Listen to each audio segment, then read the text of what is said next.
Alright, so I got my other piece of cardboard on here, so the carrots are under here. I'm just going to keep the cardboard wet every day. So that's perfect. It's helpful that I'm watering my sugar snap peas. This milkweed, I don't think it's going to make it. I keep dragging the hose over top of it. If it makes it, it does. If it doesn't, it doesn't. Butter crunch lettuce. I just planted some seeds here. Some parsley.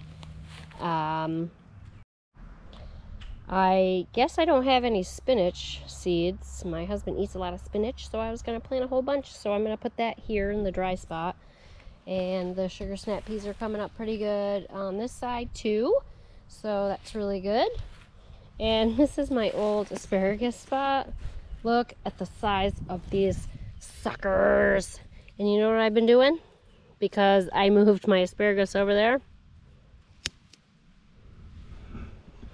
I'm just taking them off and eating them, right? Oh, they're so tasty. They are big, aren't they? I've just been eating them. So, it's been a lovely day. I want to show you, I forgot to show you last night. Look it. The potatoes are coming up nicely. I'm not really worried about these. It says we're supposed to be, Wednesday night is supposed to be like 36, something like that. But they'll be fine. And I have a ton of volunteer potatoes that are coming up here. So not really sure what I want to do. If I just want to leave them, I might just leave them. Oh, we shall see. This is the part where I got to start planning. Because technically, by the end of this week, or next week, I can start putting some stuff in. So I just want to plan it accordingly. I got a really long 2-week work stretch. I got a 12-dayer coming up. So I just want to make sure that I have the time, that I'm making the time to be able to do this. I don't want to overtax myself. Then I kind of don't want to do it. But so after my 12-day stretch, I'm on vacation. So I might just suck it up and deal with it, right? Why not? So I'm really going to button down and start planning how I want to do this. I'm really not sure yet.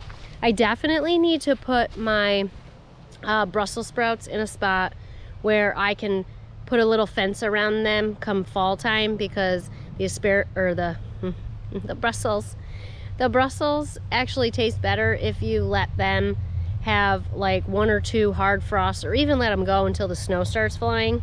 And sometimes around here that's in November, sometimes December. You know, we just never know around here. But I don't want the chickens to get at them. Last year, let the chickens go, let them do whatever they wanted, because it was a difficult summer, difficult year for me. So I just said, have at it. But when I put the chickens in here in September, like I plan to do after everything's done, the Brussels will still be growing. So I want to make sure that they don't get at them, because they were a tasty treat for the chickens last year. So I'm really excited. I'm super stoked to get things going. We're gonna have a lot of work to do, a lot of canning to do, and if I need to find one, because here's one.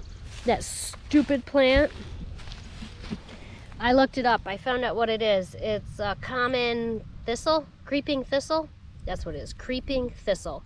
And I'm telling you what, those things sting like a... So I think it came in the topsoil that I had used when I first filled the raised beds, because it was going to be really expensive to fill them. So I figured I'd just put topsoil in it and then fill it up and put good compost on top. But I guess you got to be careful where you get stuff from and what quality of materials you're getting, because now I have this creeping thistle thing that is an absolute weed, and it is so difficult to get rid of. So I guess I'll just keep on top of it. And my raspberries have overtaken the corner now that I cut them back. which I know my friend told me, don't put them in a spot where you don't want them to creep because they're gonna go all over the place. And I was like, it'll be all right. No, it wasn't all right. So once I get going here, I'm gonna start digging them up. I have people that want raspberry bushes, so I'm just gonna start taking the good ones that have roots, and I'll put them in bags and I'll take them to my friends, and the rest of them I'm gonna plant along the tree line and just let them go, and I'm just gonna dig them all up. It will be years for me digging these up, but oh well, it is what it is. And we're gonna do our hive inspection here in just a minute, so I'll show you bits and pieces of that. So sorry, I forgot about my camera. So we went through the hives. This was the regular nuke that we got from South Carolina. We could not find the queen. There are no eggs, no larvae in it, so I think we have a queenless hive. There are multiple queen cups in it, so we'll give them a little time. There's a lot of bees, so hopefully we can figure that one out. This guy here is the monster. This was the overwintered nuke, the first one that we got, and it is just exploding. It's doing very, very well, so I feel like these are definitely good for us. This little guy we got last week, this was the box of bees, the package of bees. They really got to work and drew out a lot of comb, and there's eggs and larvae in there, and we found the queen, so she's doing good. And then this other overwintered nuke that we got was doing well too. They sucked down all their food, and they were out. We needed to refill it. And we found that queen too. Lots of eggs, lots of larvae, so those are doing good. So pretty successful so far. Bummer about this one. That's a bummer. The last inspection that we did, she was in there. We saw her and she was laying. So the bees that are in there are most likely from the brood that hatched out of that. So you live and learn. All right, I can't take this anymore. Oh, it's so warm. Let's give it a try. I'm gonna be gentle. Oh! Oh my gosh, oh my gosh, oh my gosh. I know it's only day 5, but they said I could. Do you see it right there? Little booger, and there's veins. Ah! Oh my gosh. I'm just gonna try to work real quick because I just want to check them. So we have a baby there. Plus, I kind of wanted to move them up a little bit closer to this spot because some of these eggs are kind of small. This is number 2. I know it's still kind of early yet, but that number 1 was kind of small, but it was there. I don't really see anything on number 2 yet. But it's pretty light, or pretty dark up here, so okay, very gently put you back. Number 3.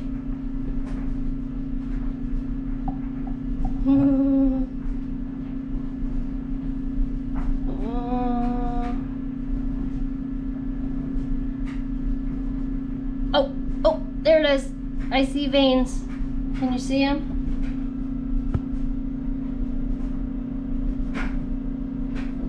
I see the veins on the bottom here. Okay.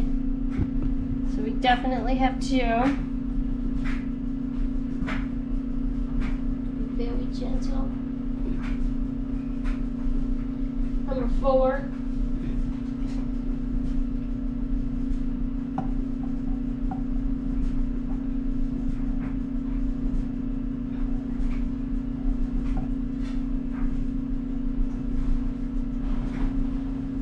I mean, I don't see any veins. That might be... Still really dark on the top. Not sure about that one yet.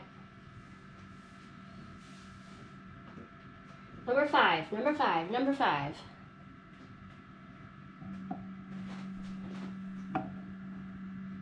Boom.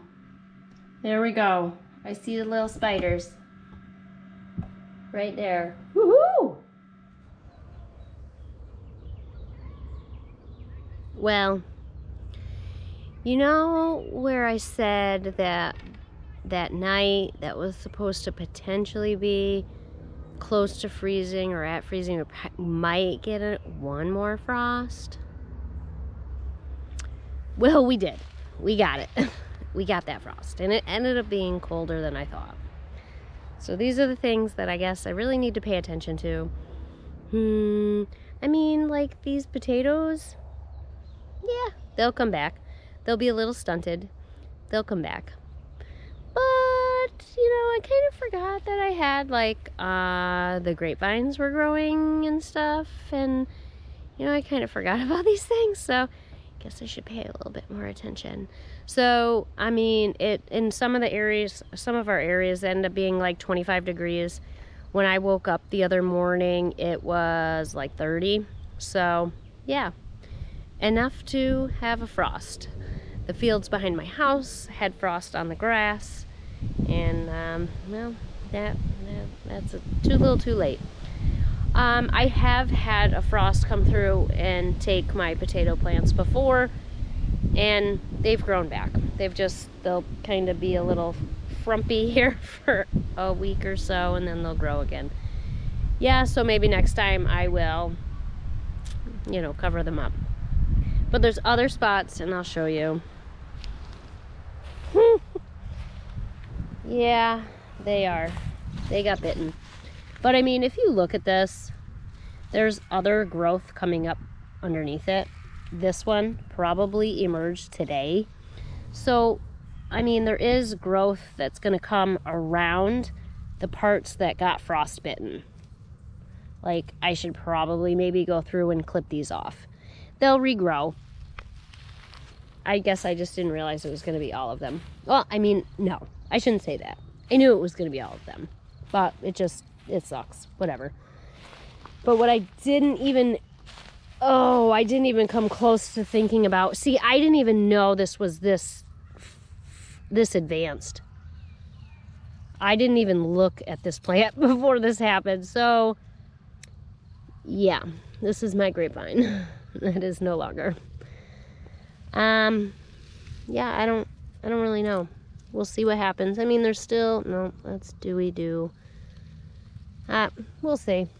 We'll see what happens. I don't know. If you have grapevines, let me know in the comments if this is salvageable this year. I think it is, because there's so many nodes on here that haven't grown. You know, there's like these little tiny buds. These haven't even grown yet. So I still feel like there's obviously life in the vine itself. So it'll come back. It's just a bummer. But I tell you what, the weeds didn't have a problem surviving that frost. Not one bit. Nope, not at all. The weeds lived. So didn't the stupid raspberries. It's always the stuff you don't want, right? So we got the cardboard on. I've just been watering. Just watering and waiting. That's what we got now. Next week, the week before my vacation, I'm just going to be busy. My daughter's got games like Tuesday, Wednesday, and Thursday. So my first day of vacation is Friday. So I may not be able to start planting until Friday. So that is pretty late. It's Memorial Day weekend, which is not uncommon for my area. It really isn't. We may still have a couple of like 40-degree nights coming up here too. So, you know what? I never plant my tomatoes or my peppers before Memorial Day. I have planted them before, but looking at the weather as it has been here, I'm not going to plant. I'll plant them the next weekend, which is Memorial Day weekend. That's fine. And even the peppers, I might wait till I'm on vacation till after Memorial Day. I'm going to spend all next week hardening off the plants and then we should be good to go. But I am going to pop in and show you what they look like because I actually found something very interesting. Cucumbers. I have flowers on some of my cucumber plants. If that's not an indication that they need to go out, I don't know what is. I mean, it just is what it is. Sometimes I get to plant this week. Sometimes I get to plant the week going into Memorial Day, and sometimes not. So I guess I'd rather be prepared and have them be a little bit more ready than not ready. So the peppers are really small, but I have had them this size before, and they've popped back up like nobody's business. All my tomato plants, all the cucumber plants, got a couple tomatoes in here. All my brassicas, they're ready to go. They could actually go out this weekend. I'm not worried about them. Loofahs, lemongrass. I mean, just some of the stuff that really, you know, needed to get going inside. So, next video, gonna tell you about that. So my chicken eggs, I have 7 viable embryos out of 8. One egg that's under cocoa has a detached air sac. So I'm just gonna check it for a couple more days. I checked it on day 5 and it was detached.